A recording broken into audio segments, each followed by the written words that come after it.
ऋग्वेदर ऐत्रेय ब्राह्मण उपनिषद उद्घोषण करती चरैवती चरैवती अर्थात आगेई चाल कारण गति बा कर्म ही जीवनर सारतत्व।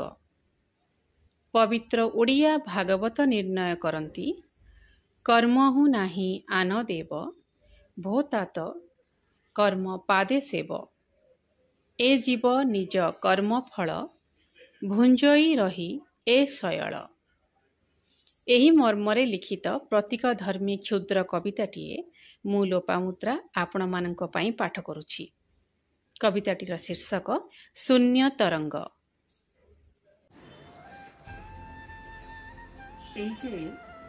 एकला उड़मिता पक्षी शून्य तरंगायित इथर बुकुरे तार डेणा पिटा शब्दर प्रतिध्वनि को साइती जाउछि निष्काम कर्मवादर चिरंतन इतिहास परी अलिखित मादला पांजी। जीवनर पूर्वापर संबंधरे सीए केवल मध्यस्थित एकला विभूति। एक निर्लिप्त मध्याह्नर निसंग जलन परी तार आदर्शर अनिर्बाण शिखा जाली दिए जड़तार सबु आवर्जना।